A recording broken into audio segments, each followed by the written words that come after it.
Greetings, Star Wars fans. This is Andrew from Coruscant Radio Underground. You're listening to the Scarif Scuttlebutt podcast. Remember, the Force will be with you, always.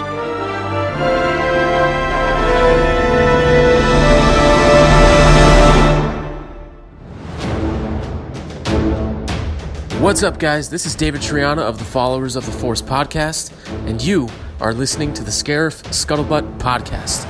May the Force be with you, always.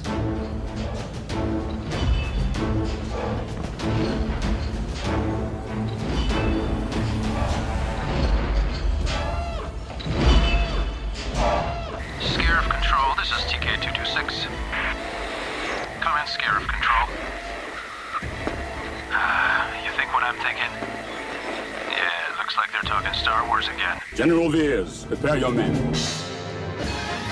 How's it going, Star Wars fans? Grab your sunscreen and your blasters. You've tuned into the Scarif podcast. This is the Scarif Scuttlebutt. Hey everybody, what is up, Shore Troopers? I'm glad you made it to Scarif. This is Ro, and you've tuned into the Scarif podcast. The sun is shining, and there's no better post in all the Empire. Welcome to the podcast.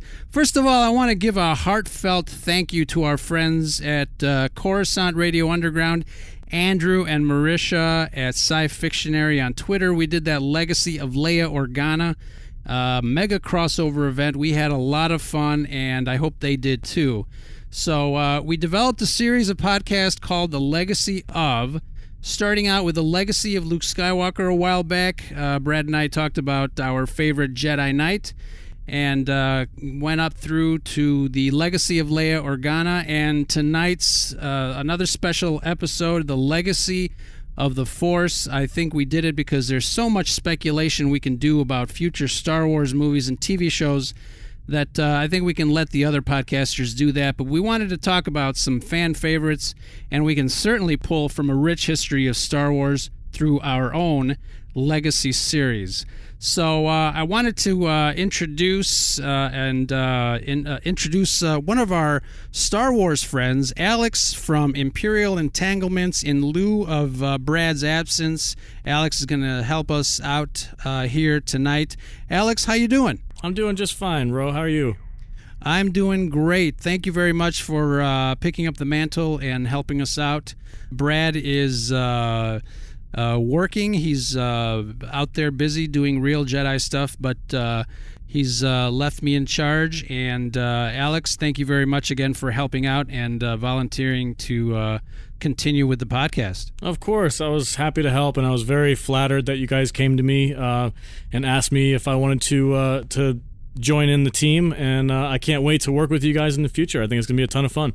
Yes, definitely. This is our first, and it certainly won't be our last collaboration. This is fantastic. It's going to be a good one. It's going to be kind of what we call a deep cut. The Force, the legacy of the Force, is something that we can't, it's not a very light subject, if you know what I mean. Yeah, we're going to go in deep on this one. We're going to get super nerdy and talk about what the Force means for each individual person, what it means to George Lucas. I think where it came from, the concept itself, and what it means moving forward in the future for the franchise. It's going to get super nerdy for a minute here. Yeah, but before we get into our main topic, the legacy of the Force, which I do admit now it's going to go deep and spiritual, we've got some quick Star Wars news in the form of new comics that came out this week. Brad and I have been talking about comic books for a while in some of the other episodes, but one of the series, one of the miniseries that we've kind of latched onto and talked about here is the Darth Vader Dark Visions. Are you familiar with that miniseries? I am not caught up with it. I've watched a few videos, I think from Star Wars Theory, that cover some of the comic book stuff with Vader, and it's all very fascinating. Is that part of the same storyline as the previous ones, where he was using the Force to go back in time and try and get back Padme? No, that one was written by Charles Soule, and that was a really, really great series. The last issue, I think, was 25. That was a really, really great story. This is a new miniseries of 5 issues, and it's really kind of weird, but it's out there. It's a little bit. So the last installment of the miniseries came out today, Dark Visions. It's written by Dennis Hopeless and illustrated by Geraldo Borges. And there was some contention during this series. The story seemed, for my taste, it seemed a bit too small and intimate in nature for my taste. But the artwork was spot on. For the most part, it was pretty good. There were some kind of, Brad and I talked about it, some questionable stories. The one that really comes to mind was, I think it was the second one or the third one, where one of Vader's nurses or doctors kind of seemed, I want to say, obsessed with Darth Vader. And every time Darth Vader had an operation to maybe get rid of some burnt skin, she would kind of take that burnt skin and store it away. For all intents and purposes, she was kind of psycho. Did you hear about that? Yes, that was kind of a bit of a blip on the radar for Star Wars fans, where we kind of were like, what were they thinking? They had this, I believe it's the same one, where they had this very obsessed young lady with had almost like a, what is it, Stockholm syndrome or something like that, when a nurse is or is it there's something, I think it's called something else though. It's called it's the name of a woman who falls in love with her patients. Yeah, I'm not sure, but yeah, that's the one. That's the one. Yeah, okay. Yeah, that was a bit of a weird take to introduce that type of character into Star Wars lore and to have Darth Vader interact with her. I did appreciate that they stuck with Vader's dark personality, and he ended up doing away with her at the end of that issue, which I think was probably pretty fitting. Yeah, but I mean, it's one of those stories that I always thought was kind of like, like right away. It's like, where is this leading? Why is this being told? I wasn't really sure how it got past the creatives in terms of why they were telling this story. And you said it was kind of like out of left field. But most of the stories, I think, from this series, a little bit more smaller in scale, a little bit more intimate in scope. Not this last one. I haven't read this last one yet, but the one previous to this had to do with an X-Wing pilot, and I guess, the pilot kind of freezing up when he had the chance to shoot at Vader's tie during a battle. But again, it was a quick read. As one of our followers, Matt Byrne, won the digital code to download, and we were talking a little bit about it. But yeah, it's kind of a weird little story, kind of a weird little miniseries. They're not very. They are very different between the two series. The Charles Soule series, which to me was a little bit more grandiose. How Vader came about, and the story, as it kind of ended up, the story of him trying to create his home, his temple, to be able to kind of either go back in time or go through the portal to try to save Padme. And it was a fascinating ending to a fascinating series.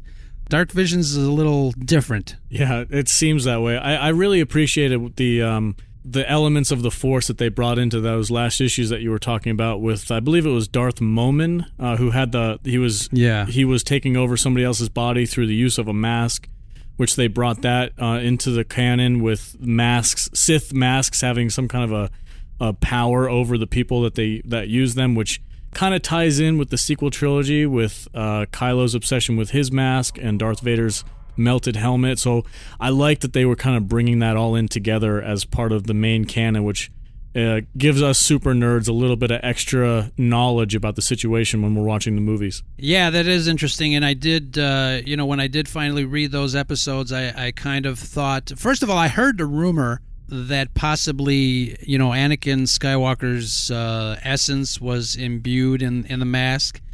And I don't think I was too receptive of that notion. When I read the Charles Soule Darth Vader book, obviously they were pulling a little bit from that concept, that idea. For me, it kind of softened the blow, I guess, reading that story.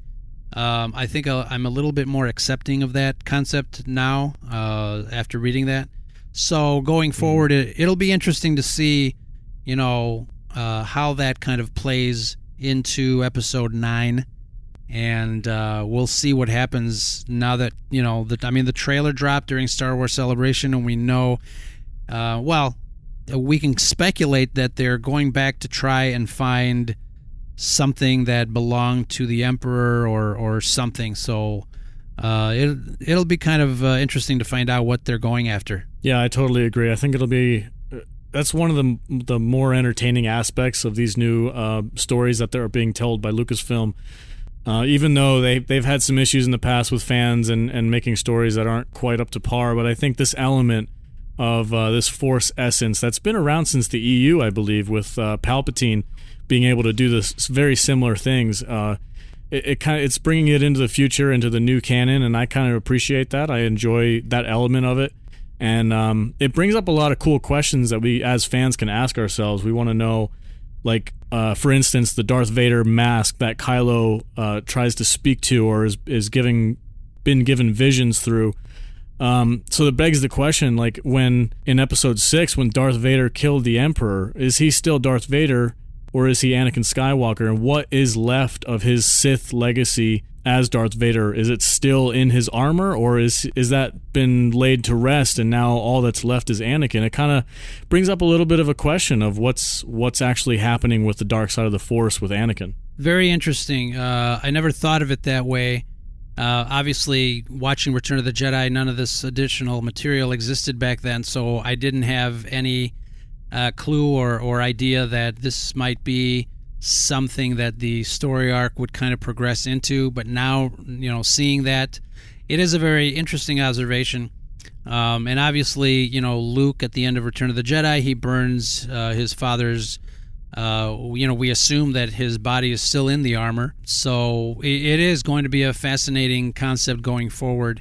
I just wish that, if they are introducing that, obviously they introduced it in the comic books with those types of canon stories.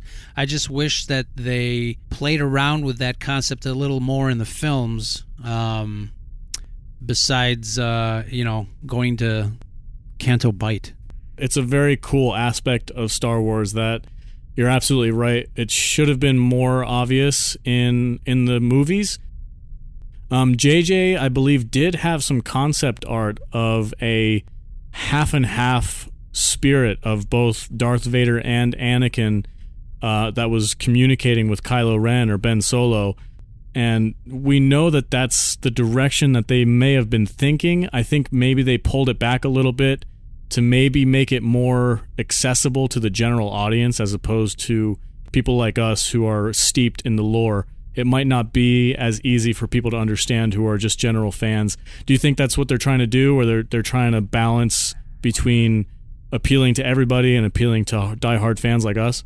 Well, that's an interesting question because, there is a fine line, and when you're making a movie that appeals or should appeal to the masses, because that's, in the long run, that's how they make their money. Where do you draw the line? Where do you choose what to pick from canon where, diehards are going to really appreciate it? Very much like they did when, at the end of Solo, when Darth Maul popped up, and most of the people that saw the movie that are not diehard fans were totally confused. I mean, I think they risked that move, but I think it paid off because I think diehard fans really, from what I see on the internet, really want to see a Solo 2 to kind of flesh that out a little more and see. Obviously, nerds like us, we know exactly what happened after Episode 1 to Darth Maul. Folks that have seen, additional episodes of, Clone Wars, the Rebels series, and everything in between, we know what happens. It's just the journey of how it happens and how it's told. I think, like I said, I think they risked alienating a lot of people, because I did hear people say, I thought he was dead. What's going on? Do I have to watch a cartoon to figure out what's going on? So if they don't do a Solo 2, I think that opportunity might get lost.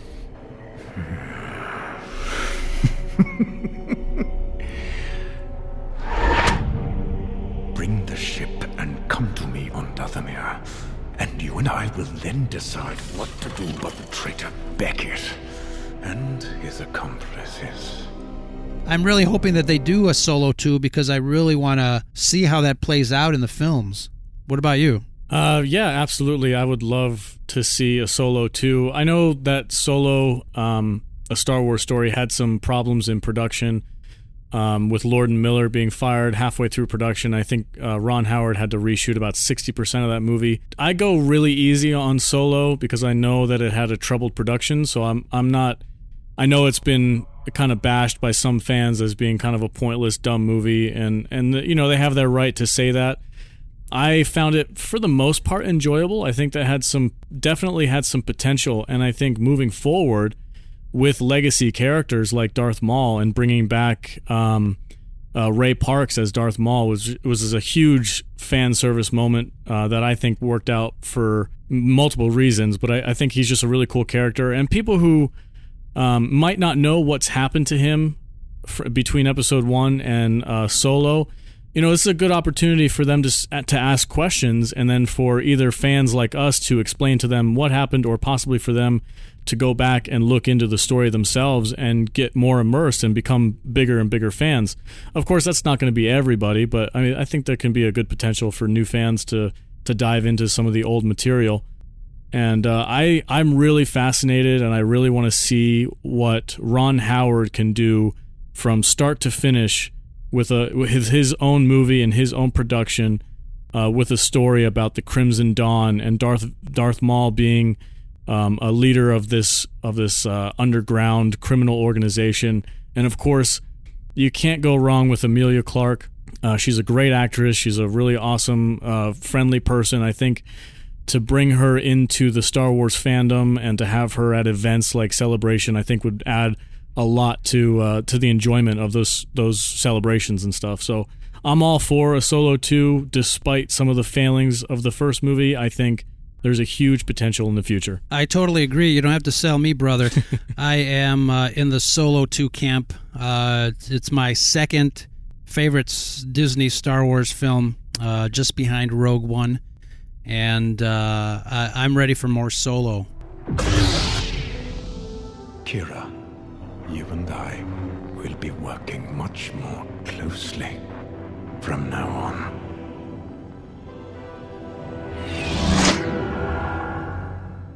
Yeah, getting back to your question, sorry, I think I went off on a tangent, but yeah, it's like I said, I think it's a very interesting fine line to be able to bring a concept such as that, like Lord Momin's mask and Darth Vader.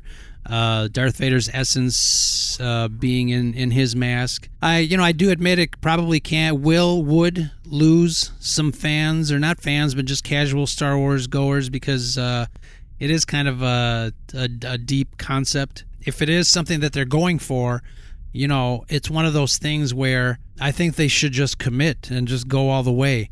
And I think it'll just make for a better narrative. Yeah, I totally agree. I don't think Star Wars should shy away from what it is, and it's at its nerdiest. You don't see things like Lord of the Rings shying away from its massively complicated backstory and lore. They kind of just put it all out there, and I think they're better for it. And I think Star Wars should probably lean in that direction. And I hope they do, at least once Episode 9 is over with, maybe with some of the new content coming out on Disney Plus, we can probably dive into some deeper concepts for the Force and for the lore. But I did want to mention that there is rumors for Episode 9 to include, I think, what is being called the Acolytes of the Beyond, or Acolytes of the Force. It's these dark side Force worshippers who are obsessed with certain items that belong to Darth Vader. Like I believe in one of the Aftermath books, they were searching for his lightsaber. I think it's rumored, or not rumored, but it's hinted that these same people are the ones responsible for finding and giving Kylo Ren Darth Vader's mask. So I think there is an element there that's under the surface that I really, really hope that JJ brings to the surface in Episode 9. I did hear that rumor. And now here's one thing. I've always suspected that the Knights of Ren were old Empire relic hunters. And, going back to the idea that somebody gave Kylo Ren Darth Vader's helmet kind of goes along with that concept. I think it would be really great. I agree. I think one of the books, Bloodline, kind of deals with people looking for old Imperial artifacts. There was Senator Casterfo, who, if I'm saying the name correctly, he was an Empire collector. He wasn't an acolyte of the Beyond.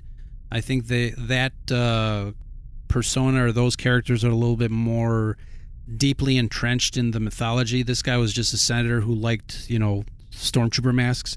But I do think that would be such an amazing way to bring Star Wars forward, because if you think about it, these characters can go outside of the known galaxy to other parts to try to either look. It's almost like they can be Star Wars' own Indiana Jones, looking for artifacts of the Empire, relics that might whatever it is that the MacGuffin allows them to do. That's a really great concept, and I would hope that during this Disney Plus era that we have coming up upon us next year, that they might dive into that.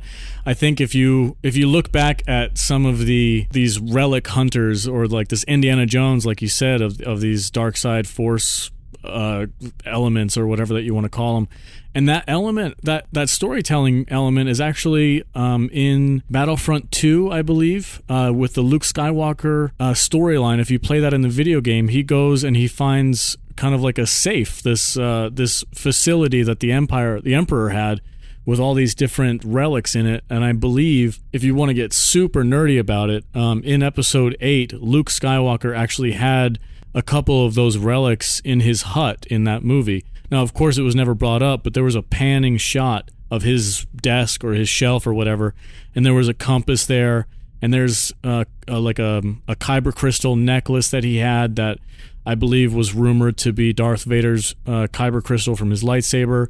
So there's a lot of cool elements that can be used if Disney decides to do so, and I think they should. I think that would be really great for hardcore fans to dive into the lore and dive into that 30-year gap between Return of the Jedi and The Force Awakens.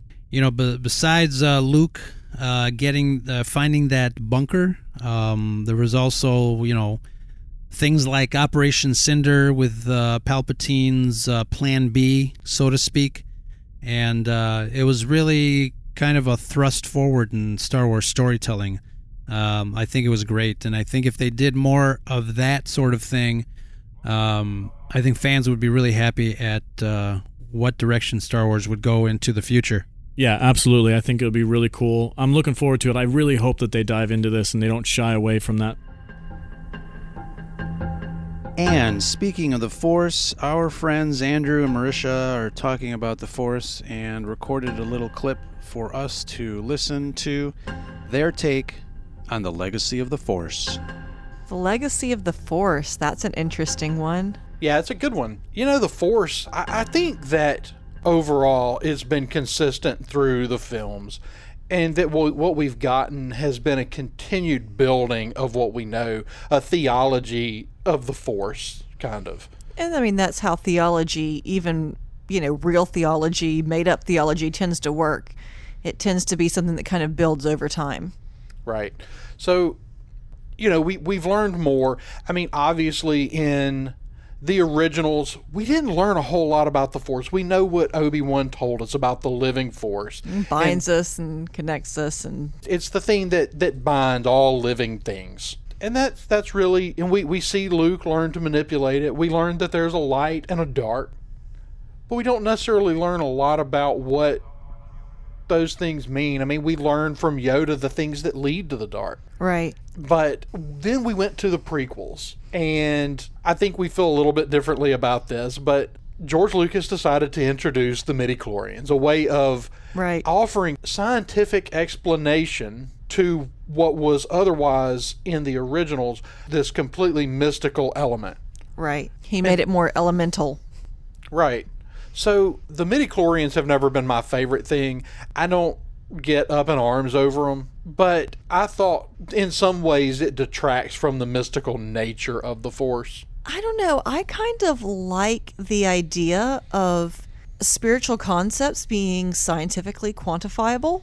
I mean, even, real world things like prayer or meditation, now they can in some ways sort of quantify those scientifically, and you can see things that it does to, your brain, the way you think and all of that. So I kind of feel like it makes it a little more real, maybe. Right. I think for me, it was this idea that it was something that the midichlorians kind of took away from not just the mystical nature, but it was no longer the user who was granted this access to this mystical power. It was just this symbiotic relationship of the midichlorians in the cells and how many you had.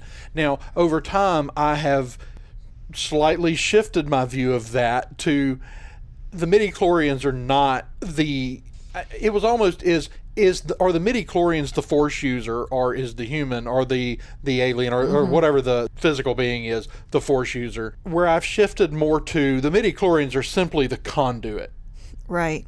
The more midichlorians you have, the larger the potential conduit to channel your connection to the Force. So you just have more potential to connect with the Force, basically. Right. So once I started to shift away from worrying about what they were and realizing that they're a conduit for the user to access the Force, then I was a lot less, it bothers me less. It never bothered me that much. It's not something I think about a lot. But the prequels offered depth to the Force. We learned about the lore. We didn't get lore in the originals. We learned about, from Qui-Gon, we learned about the prophecy. And then we learn, more and more about the way the Force works. Right. We see how one can just accidentally, you don't have to be evil to fall to the dark. It's just this idea that by simply misusing your connection to the Force, that you can fall to the dark. Right. That's the whole the statement that Anakin makes to Padme about Obi-Wan would be very grumpy if he saw me making this pear float. Right, because it's this idea of using the Force for mundane things. We began to understand in the prequels that in the originals it was this simple contrast of light and dark. Right. And then we moved more into this element of the Force is this living thing.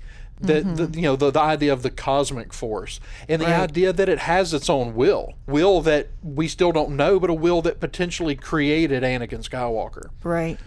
So when you start to look at the Force as an entity, as having its will, and then the idea that the Jedi operate with the Force, in unison with the Force. Right. And the Sith or other dark users of the Force are the people that try to bend the Force. They try to exploit it. Right. They bend the Force to their own will. And in a very simple way, using the Force to make that pear float is Anakin bending the Force to do things that it's not meant to do. They're inconsequential. They're not important. And so acting outside of using or of operating in unison with the Force.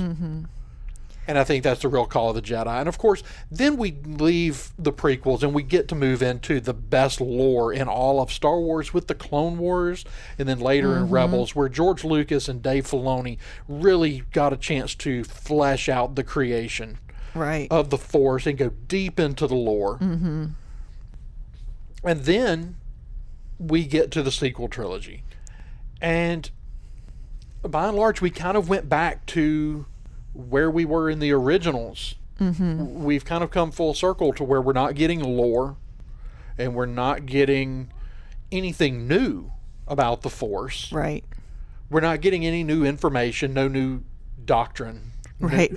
So, but I don't know that that's a bad thing. When you leave the originals, if you put it all in order and realize that Luke has a limited amount to pass down, and Luke has disappeared during the time of the sequel trilogy. So Luke's not passing this Jedi lore down to this next generation. Right. So the fact that we've gone back to square one where we have this simple idea of the Force, it makes sense. then it makes sense that we're not getting a lot of lore of the Force. But I think that's going to change with the Rise of Skywalker. I think Where I so. think we're going to take one last deep dive into Force lore. well, into not a last jump into the lore of the Force, but of the prophecy itself.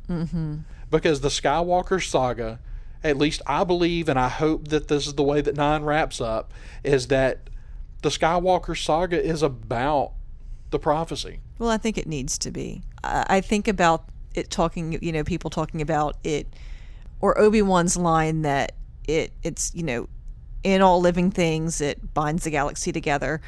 And I kind of feel like in a lot of ways it sort of translates into kind of in our world how people sort of relate to Star Wars. It's, they have strong feelings about the Force, just like you see in the Star Wars universe. You see people, have lots of different attitudes. Some people think you just need to kind of go with it. Some people think you need to control it. It needs to control you. There are lots of different opinions on it. But I think it's the thing that really does, it kind of binds the whole mythology and the whole universe, the whole literary universe together. So I think it's kind of interesting how it ties over that way. Thanks, guys, and may the Force be with you. The Force? The Force is what gives the Jedi his power. It's an energy field created by all living things. It surrounds us, it penetrates us, it binds the galaxy together. So, Alex, you posted that clip a while ago about how the Force is explained to us back in the original trilogy, the legacy of the Force. The Force back then seemed like it was very ethereal, kind of a type of energy field, as Obi-Wan explains to Luke. What did you think of the Force growing up as you first experienced it in that explanation? Okay, so this might be a long answer, but I very much subscribe to the original trilogy explanation of the Force, with Obi-Wan Kenobi, Yoda, and Darth Vader all basically having the same concept of the Force, being this ever-present entity that binds us and is created by life and can be used as a tool for those who are in tune with it. And there was a very spiritual element to it. I believe George Lucas, with the original concept, if you listen to some old interviews with him, he spoke of the Force as kind of this concept of almost like a god figure for the Star Wars universe, where it's an elemental force that kind of binds everybody together. And when thinking about the Force and what it is and who can use it, I always revert back to the original trilogy, because I think that is the purest form of the explanation. I really appreciated that it was more of a spiritual element. And I know in the prequels they tried to explain it a little bit more scientifically, and that's fine. It was kind of a new take, or maybe a bigger explanation of it. But for me personally, I always revert back to the original trilogy explanation. I think that's the easiest one for people to grasp, and I think honestly it's probably the most attainable for people when they're thinking about this, and it makes it very simple. It's not overly complicated. Yeah, no, that's interesting. So one of our friends, Fan Dad, said that the way he saw it, the Force, we're talking about how it changed from the original trilogy. You mentioned how the sequel, or not the prequel trilogy, I got to get my tenses correctly here. So the prequel trilogy kind of did explain a little bit of how the Force is explained through scientific eyes.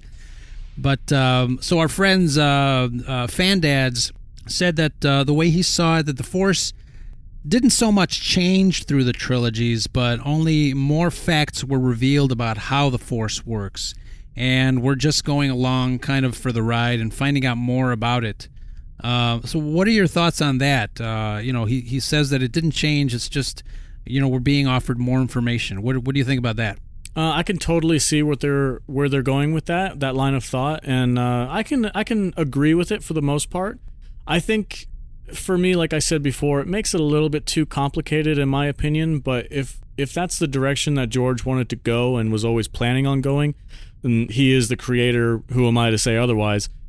He wanted to include the more scientific way of I think the Wills and the Metachlorians working together to create the Force, which ultimately controls the destiny of some of their heroes from the movies, like Luke Skywalker and even Anakin. They all had a destiny to play, and the Force had a big part in maneuvering their lives to fulfill that destiny. So if, along the lines of that God figure and like the Wills and all that, kind of manipulating the human players in the movies to fulfill destinies and to fulfill their goals as part of the will of the Force, it can make sense, and it's you can go deeper into it, and I think it's totally acceptable that if that's how people want to think, by all means, go for it. I just, for me personally, the simpler the better is all that's just the way I think about it. Sure. So yeah, I mean, the Force is a very tricky thing. Like you said, most people equate it to a religion or a God being or an essence of some sort. I mean, that's how it was introduced to us back in '77 when we were just kids.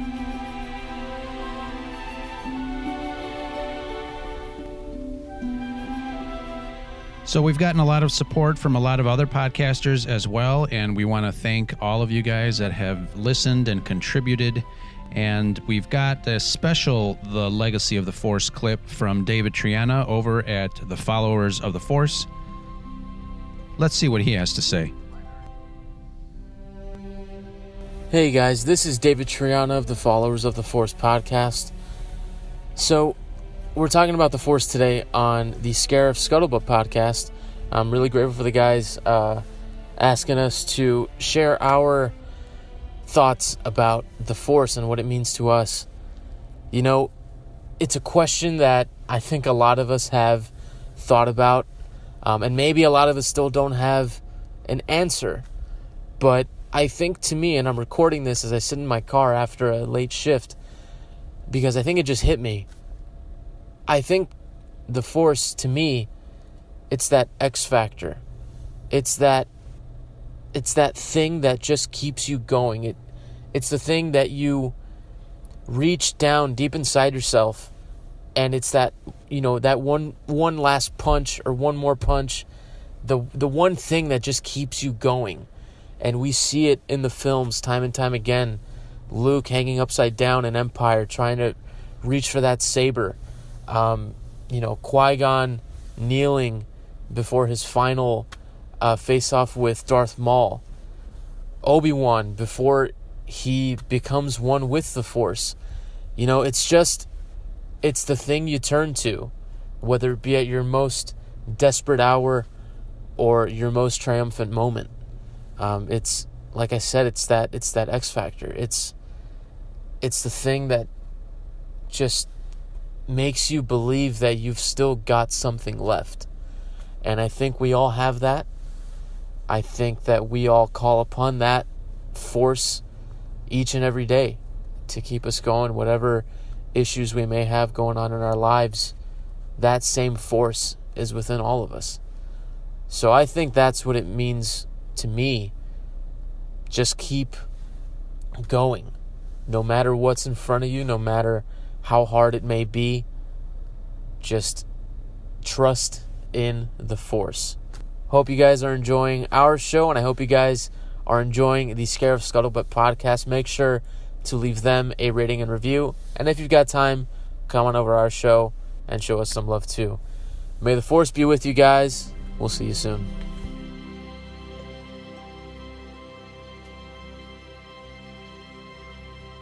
I think for a lot of people, when the prequel trilogy, mentioned the midichlorians. It kind of broke that mysticism, that magic side of the Force, the explanation. It's interesting how different people take different things. What did you think initially about midichlorians? You talked about the midichlorians, you talked about the wills, and now that George Lucas is out of the picture for Star Wars and Disney, there was a few stories released a couple months back where I guess people are starting to discuss what episodes 7, 8, and 9 would have been if George were still in control.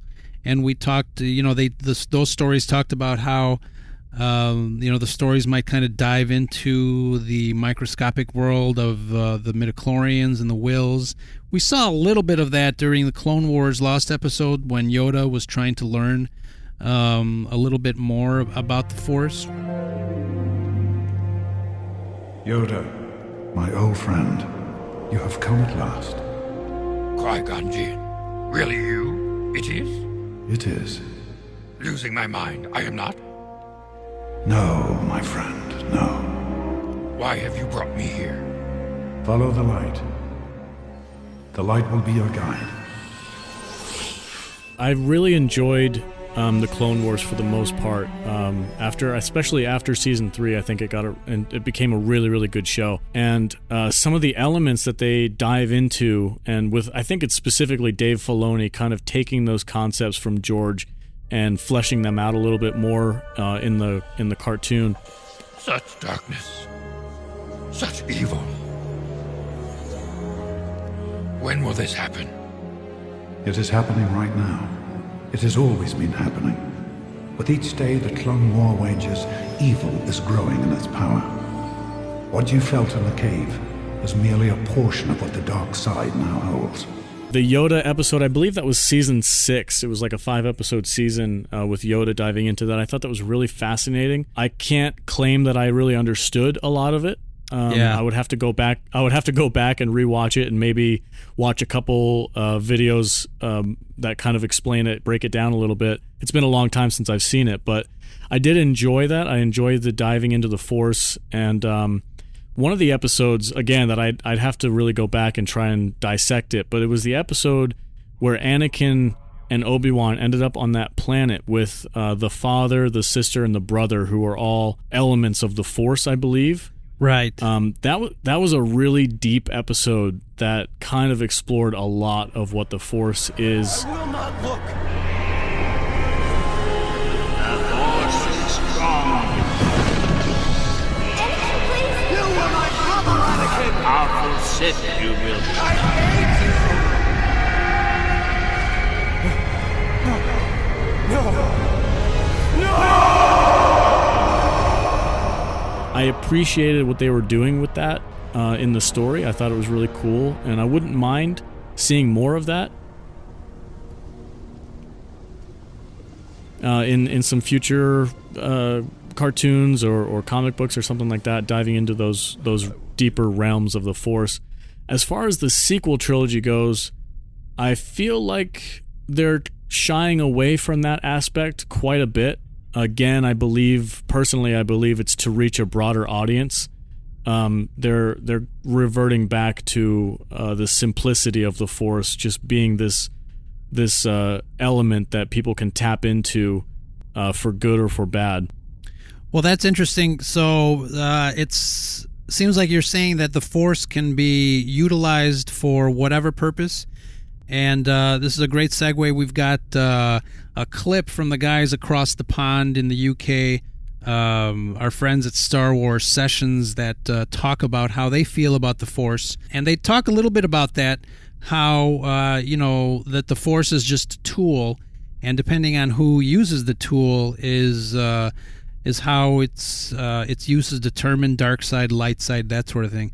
Let's take a listen and see what they had to say. We'll catch you on the back end and we'll talk about it. Hey guys, it's Matt here from Star Wars Sessions, beaming live from the UK, all across that HoloNet. So what does the Force mean to me? Firstly, to me anyway, it's the height of Zen. It's that spiritual nirvana that only the heightened few can truly reach, you know? The power of knowing oneself so purely that you become one with time, space, nature, and existence. This is probably the deepest I've ever gone into anything, so I hope everybody appreciates this. Also, I think it's inherently good as well. The Force itself has good vibes, if you will. So often we hear of the Force striking back against the darkness and setting things in motions for balance. And whilst balance may not be 100% light, it's still preventing total darkness. So I believe it's a vehicle for good. But of course, like anything, it can be manipulated in the wrong hands and used for more nefarious reasons. But the key there, I think, is manipulated. Palps and all the dark side users, they choose to use the Force that way, whereas I believe the Force itself reacts against it to prevent the darkness. And also, it's just bloody cool, isn't it? So that's what I think. Also, I think it's impossible to rationalise and explain it. For something that was created in the mind of the maker, George Lucas, the spiritual aspects and undertones that surround it really are quite powerful, I think. But anyway, guys, keep up the great work, lads, and I look forward to hearing more of the good stuff. So, as with anything, they say good side, dark side. It's who uses the Force that determines what side you're on. If this is the case, Alex, I want to ask you, can there be balance? What about the balance of the Force as it pertains to the prophecy? At this point, what was Anakin destined to do in this case? What is it that you want from me? To learn the truth about who you really are. One that maybe you have known all along. One you must believe in order to fulfill your destiny. That's a very interesting question. I've been thinking a lot about it in preparation for this podcast, and I found an old interview with George Lucas where somebody had asked him that very question, like what is the Force? What is the essence of it? Is it good? Is it inherently good, inherently bad, or is it up to the user? For what George Lucas was talking about, he said basically what it boils down to is you're either a selfish person or you're a selfless person. The Jedi strive to be selfless. They only care about others, which creates kind of like you're not so worried about yourself. You're not worried or afraid of anything, of losing power. You're constantly worried about helping other people, which brings you an ultimate joy. And versus what the Sith do is they are constantly striving for power. And in doing so, they inherently become afraid of losing that power, which we hear about in the prequel trilogy with the tragedy of Darth Plagueis the Wise, and with Palpatine as well. They become so engrossed with gaining unlimited power that in doing so, they end up becoming fearful of losing it, and that dives them deeper and deeper and into a dark place, into the dark side of the Force, as opposed to the way of the Jedi. The ultimate Jedi, I believe the ultimate Jedi is one that is at peace with the Force and doesn't try to manipulate it in any way, but in other words, works with it. So I think Qui-Gon Jinn is very much a good example of what a Jedi should be. And I'd hate to defend The Last Jedi on this podcast, but there is an element of truth to what Luke says, where the Jedi have fallen from their greater purpose during episodes 1, 2, and 3, where they fell into their own way of thinking as opposed to working with the Force. Of course, they were being manipulated by Palpatine, but they also allowed themselves to fall away from the purer path. And I think that's where the imbalance comes from. A dark side user is an imbalance of the Force. They're using it for their own gain. A light side user, even a Jedi, can fall too far in the other direction, where they are striving so hard to do what they think is good, and they end up going too far in that direction too, where they ignore what the Force is trying to tell them to do. And I believe that's kind of the basis of what George Lucas was trying to show people with dark versus light. Yeah, that's very good observation, and I won't give you any demerits for mentioning The Last Jedi, but yeah, no, that's great. talking about how people use the Force. If you were a watcher of the Rebels TV show, there was a point where, Ezra really... Sometimes you can tell that Ezra really wanted to kind of tap into the dark side. There have been times that he kind of used a little, dark side Force. One case in particular, I can't remember the episode, but they were trying to fight these ATST walkers, and Ezra kind of took control of one of the troopers to fire on a second walker, and basically took control of the driver and basically had him drive off a cliff to kill himself and his partner. Wow. So that was very dark side. Yeah, that was very dark side of him. Characters around him noticed that maybe he shouldn't take that path. It's that temptation. It's that getting back to religion.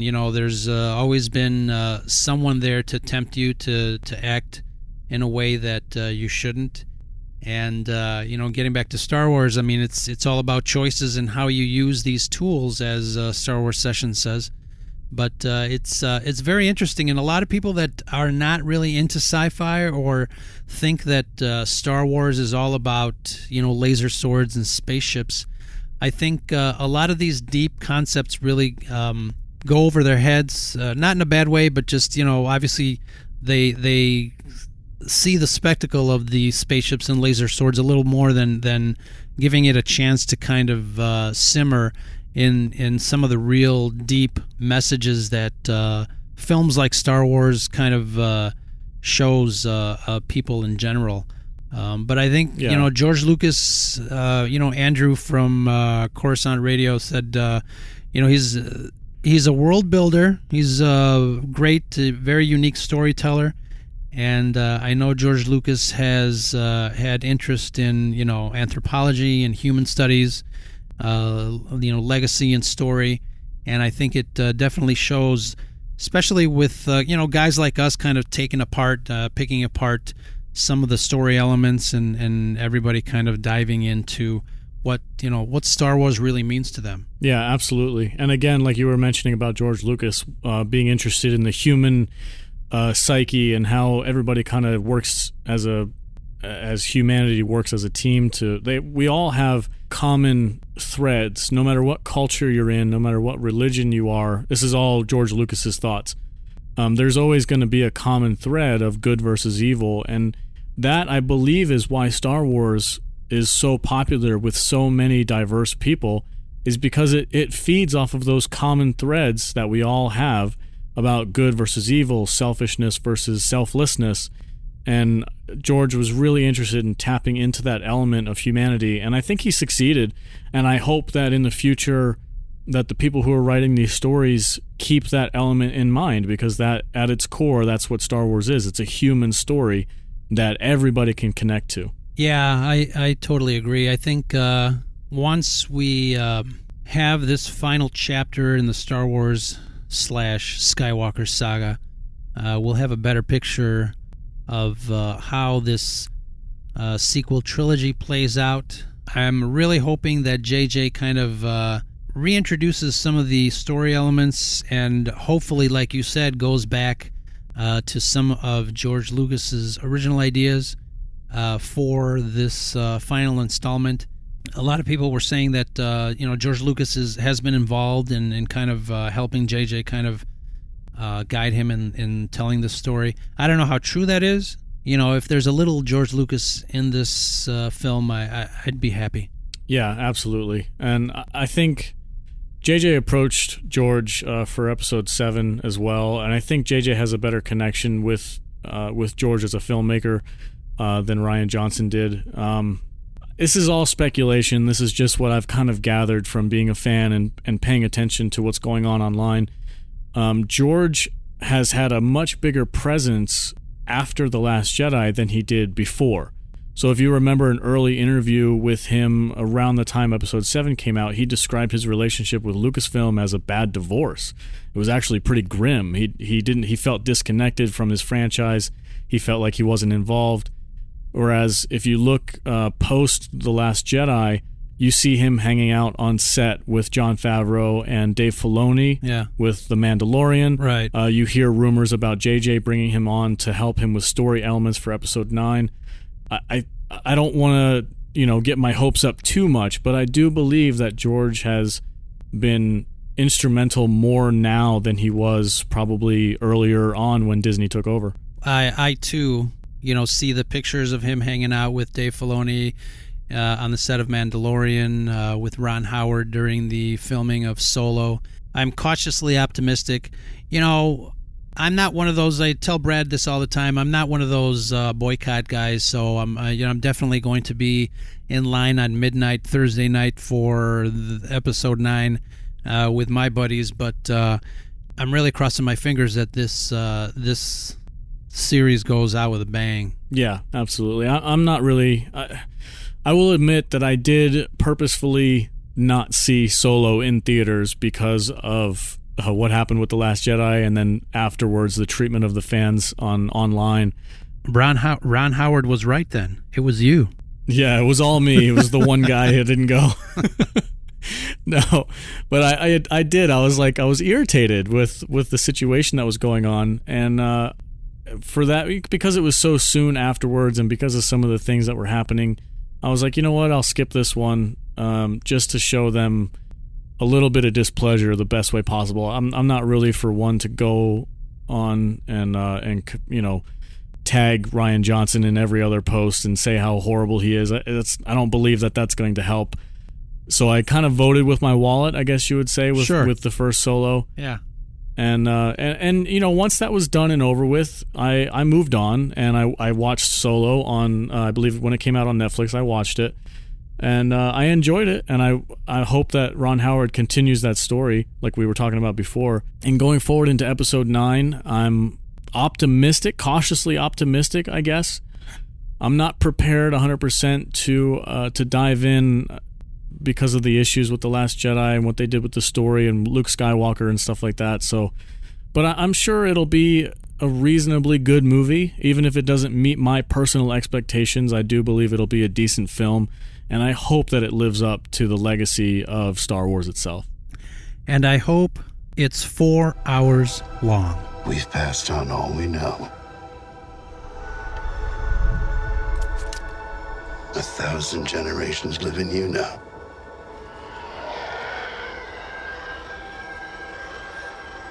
But this is your fight. There's a lot going on in the Star Wars fandom, and I was hoping to become a positive voice in that sphere. Even though I have my reservations about the franchise at the moment, I still believe that a positive voice can be... what's that old saying? You attract more flies with honey than you do with vinegar. So we gotta each do our own thing. Everybody has the right to react the way they want to react, but me personally, I'm ready to go. I want to see what they have to give us, and I'm hoping that JJ follows through. A couple minutes ago, you had mentioned the Mortis arc, the father, the son, and the daughter, and I was agreeing with you that those stories from Clone Wars, right? Those stories from Clone Wars, the Mortis arc, were definitely some very, very deep-rooted concepts, even for a kid's cartoon. After this podcast, I'm probably going to go on YouTube and kind of look for some videos that explain that. But obviously that story kind of continued with Rebels when I think it was the last episode that kind of dealt with that, and how the Rebels crew found the portals, and Ahsoka was in there. I mean, all that stuff is very fascinating and deep stuff, like I said, for a kids show. Do you think that those elements might come into play in the films? And some people might have said that you saw a little bit of that during Episode 8 when Rey looked at the mirror and she saw all the images of herself and things like that, all the Force visions. What do you think of all that stuff? To be honest with you, for the for the theatrical movies, the episodic films, I don't think they're going to dive too deeply into those subjects. I think they might touch on them, or there might be some Easter eggs and references that hardcore fans will recognize and appreciate. But again, I think for these big movies, I think they're going to be more accessible to the general audience than they would be for hardcore fans. But I would like to point out a couple of those references, especially pertaining to Darth Vader and Vader's castle that we see on Mustafar in Rogue One. Snoke in The Last Jedi this is a super deep cut that I found out about through Star Wars Theories videos, where Snoke actually has a ring on his finger in The Last Jedi, and one of the art books that was released for the movie showed that ring was actually a black kyber crystal with etchings around it that were somehow related to that portal and also Darth Vader's castle and that whole story concept that we see become into fruition in the comics that we're talking about. Right, I did hear that. And it ties in with Rebels, with the portals, and the Force being able to manipulate the Force into looking back in time and having visions of the future and of the past and interacting with different people. That was all present in those cartoons like you were talking about, but they're only very rarely and very obscurely mentioned in the actual films, and I think we're probably going to see more of that continuing forward. I don't think JJ is going to be focusing on that specific of a story element when he has a broader story to tell about the Skywalkers and Palpatine and bringing all three trilogies together at this final moment. I think he's got his mind wrapped up in that story element as opposed to these minute details that us hardcore fans dive into. Well, that's interesting because, even in, was it The Empire Strikes Back, when Yoda is talking to Luke about the Force, he says,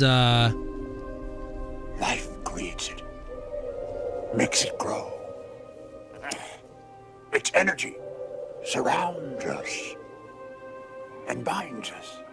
Luminous beings are we, not this crude matter. You must feel the Force around you, here, between you, me, the tree, the rock, everywhere. Yes, even between the land and the ship. Through the Force, things you will see, other places, the future, the past, all friends long gone. It almost seems like he knows that there are portals throughout the galaxy that gives you that foresight into another dimension, another time, another place. So it's very trippy, but it's very interesting to kind of take that quote from Yoda in a new context. Yes, yeah, that's a very good observation. I didn't really think about that. I always took that at surface level. Like we see Luke have visions of Han and Leia being in trouble. But yes, you absolutely can take that same quote and apply it to these new concepts that they're introducing into these stories, and it can kind of make it all mesh together, which is it's a fascinating way of thinking about it. I like that. Yeah, that's very interesting. But yeah, I mean, and again, The Force Awakens had a little bit of these Force visions when Rey touched the lightsaber. Yeah, that was one of my favorite parts of that movie, with that lightsaber had such a strong connection to the Skywalker lineage that she saw pretty much most of the original trilogy through the eyes of that lightsaber, which I thought was really cool. The dark side, the light side, lightsabers, and the Force. These are things very inherent to Star Wars and Jedi and Sith. So we've got a new segment on the podcast called Star Wars Tech, and I'm very proud and excited to introduce our contributor and friend Raul Mares from Mexico. Let's listen to his contribution on the importance of lightsabers to Jedis here on the Scarif Scuttlebutt podcast.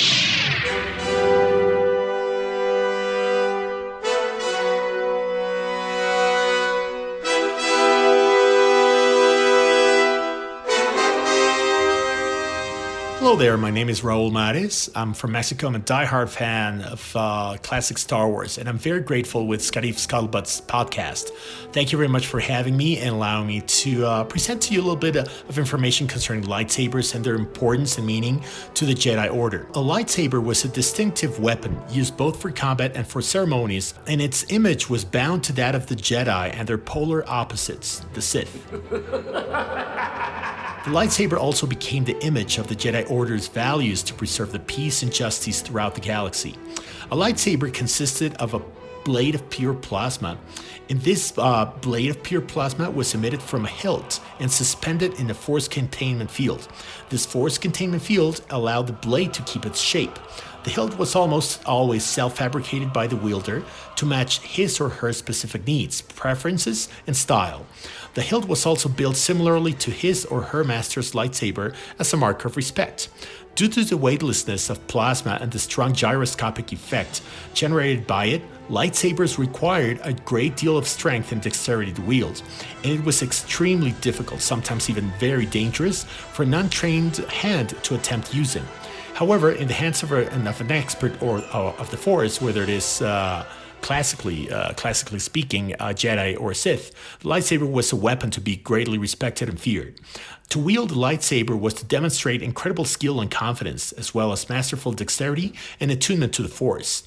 A lightsaber is the defining weapon of a Jedi. Much like the katana is for a samurai warrior, it, along with their use of the Force, was an essential tool for maintaining peace and justice throughout the galaxy. So important is the lightsaber to a Jedi's mission that a Jedi cannot be without one. So the ability to create a lightsaber is a critical skill that all Jedi were trained in. To Jedi Knights, the construction of a lightsaber is an important step upon the road to becoming a warrior. We're not only a symbol for the entire order, but also of the individuals themselves. Every lightsaber was unique to its owner, as the crystals used in the construction were attuned by the Force to the person and them alone. A lightsaber also symbolizes that the Jedi has mastered the Force enough that they can be considered a knight, and were able to then be assigned their own Padawans. The lightsaber itself is put together using the Force, every single tiny component fused to each other in the right way on the molecular level. It takes a huge amount of focus on the Force to craft.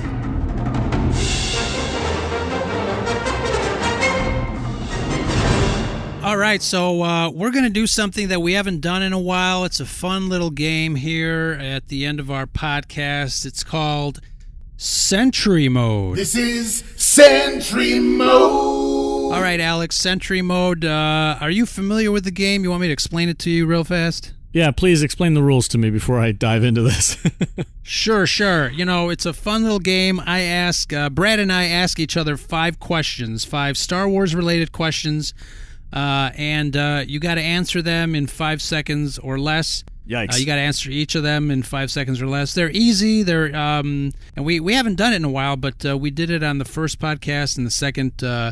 And the only prize you get are bragging rights to all your friends and listeners that you were the victorious winner of the Scarif podcast Sentry Mode quiz.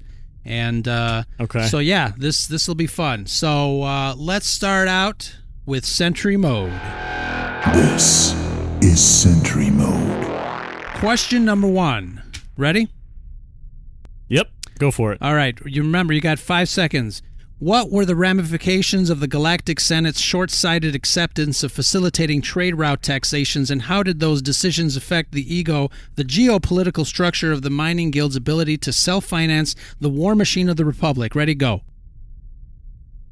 It was the blockade of Naboo. I'm just kidding. That was... that was a joke? I totally thought you were serious. No. Was that the right answer? Did I get it right? I guess. I thought it was. I was like, okay, that sounds like the backstory to why the blockade came to Naboo, because of trade disputes, right? That's episode 1. Very good. Quick thinking on your part. All right, so this is the real question number 1. Okay. Mexican actor Diego Luna portrayed a rebel agent in Rogue One, a Star Wars story. Name the character. Cassian Andor. Excellent. Number 2, in The Empire Strikes Back, when Luke found Yoda, Yoda was living on what planet? Dagobah. Excellent. Number 3, Star Wars creator George Lucas grew up in Northern California. Besides Star Wars, what other famous franchise is he responsible for? Indiana Jones. Excellent. Number 4, in honor of last week's podcast and our mega crossover episode with Sci Fictionary, The Legacy of Leia Organa, what is your favorite line that is said by Leia in any of the films?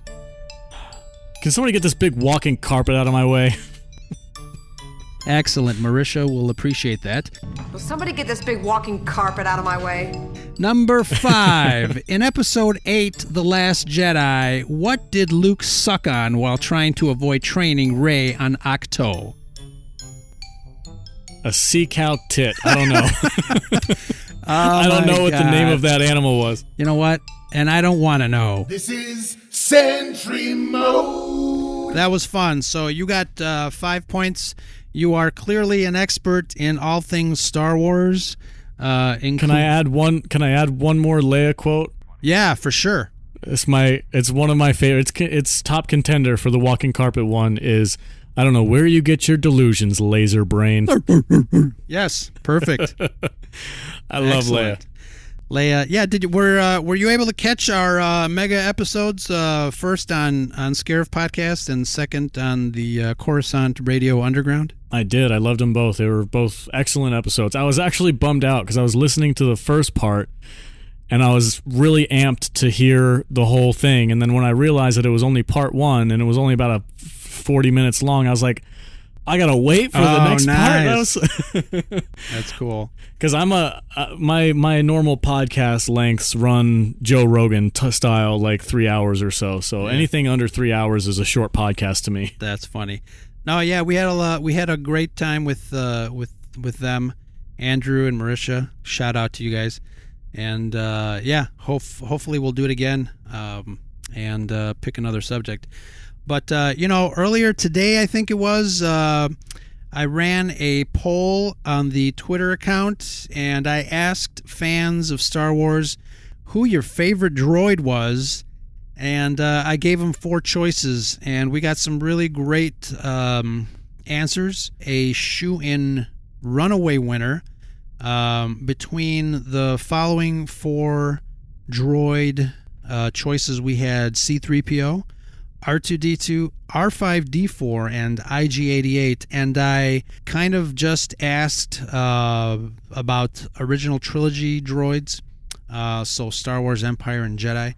Obviously, people had other suggestions from some of the other, stories and trilogies for Star Wars. But from those 3, can you guess who the runaway winner was? Between those 4, 3PO, R2, R5, and IG-88, I am going to go with R2-D2.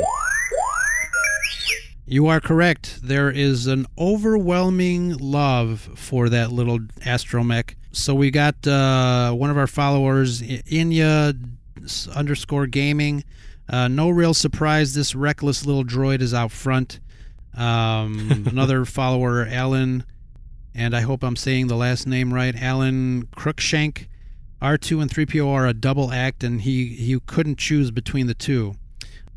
Stuart Henderson, Stewie55 UK, IG-88. Oh, this is sweet. IG-88 was one of the first action figures that was purchased by his dad and given to him, and he will always remember IG-88 with a smile. So that's kind of a sweet thing to remember. He's gonna be super excited to see IG-88 in action in the Mandalorian. Michael Kerrigan loves torture droids. No, that's cool. So he mentioned the torture droids, and I think that's in what's that comic book? Dr. Aphra.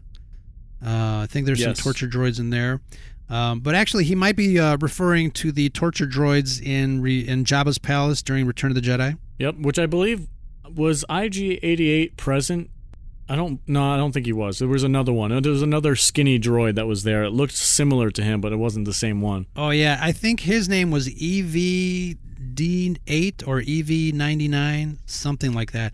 I remember because I had that droid in one of the toy sets, the droid building factory. He came as part of the collection. So we got Robot 554 who says he picked R2 because R2 has saved the day countless times.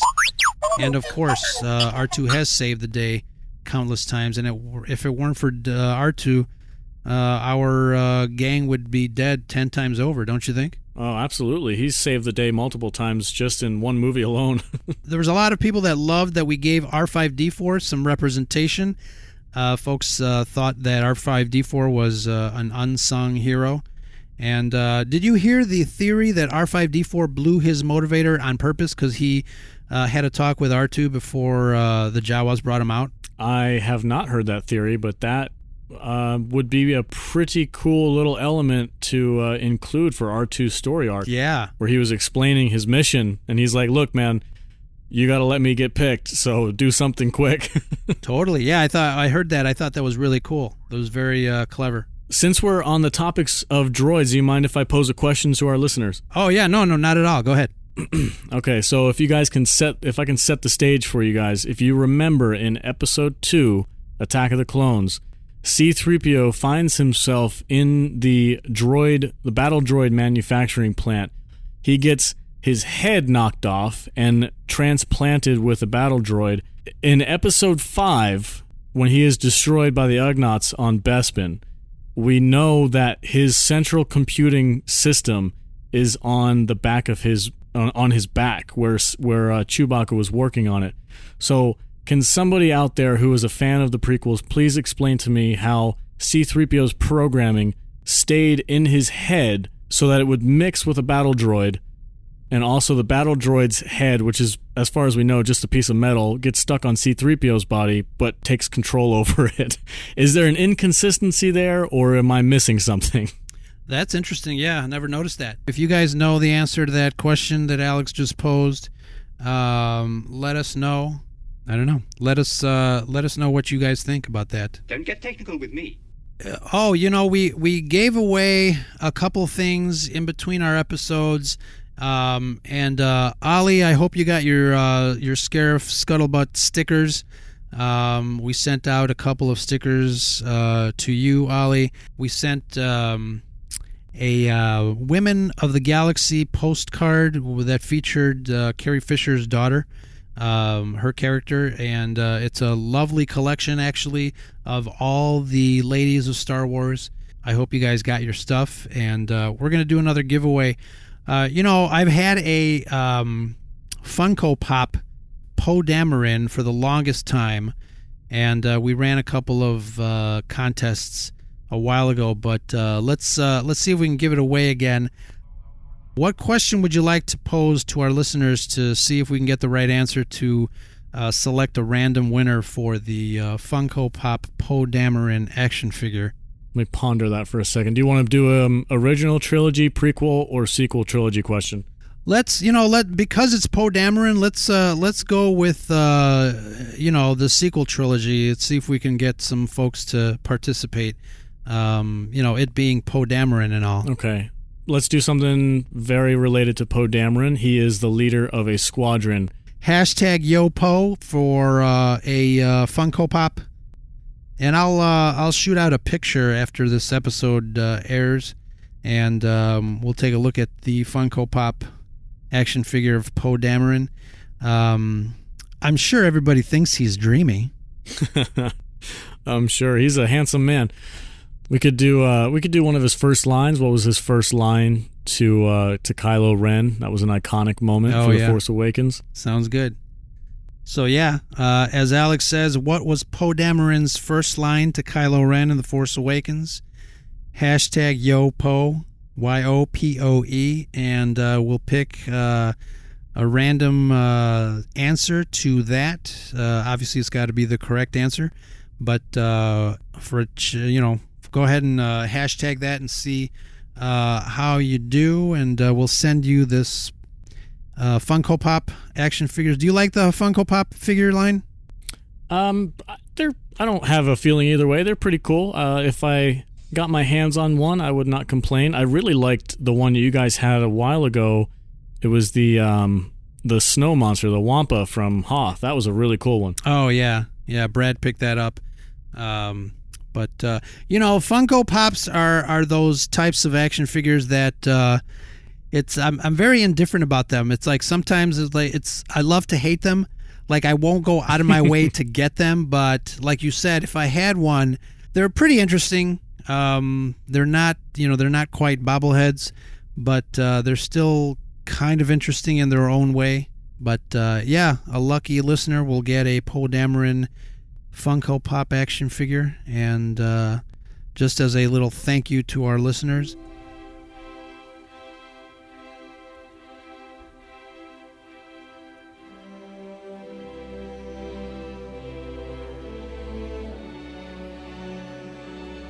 And I do want to say thank you to all our listeners. We started this podcast, Brad and I, back in April of this year.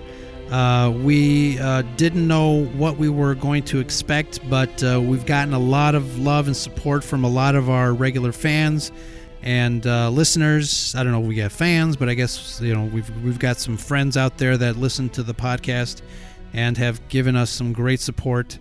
Like Shannon Smith, who actually she just changed her Twitter name to Scuttlebutt SS, which I find fascinating and cool. Thank you very much. It's kind of like, I'm trying to coin a nickname for our followers. Scuttlebutters just doesn't work yet, but until we find something else, you guys are Scuttlebutters. I vote for Deploy the Garrison, like in the movie, in your favorite Disney era movie. The Scarif, it all ties in. If you could say Deploy the Garrison, your fans are the Garrison. Yep. I think that fits perfectly. But hey, it's your deal. You pick the name, buddy. Awesome. So Alex, Imperial Entanglements, thank you very much. What'd you think of your first collaboration with Scarif? I'm digging it, man. I love the positive atmosphere. It's one of my favorite things about your podcast that I picked up on right away. Even though you guys are open about your reservations with the franchise in its current state, you still stay positive and you still love Star Wars, which I believe is the sign of any true fan, regardless of whether you enjoy one movie or you don't enjoy the other.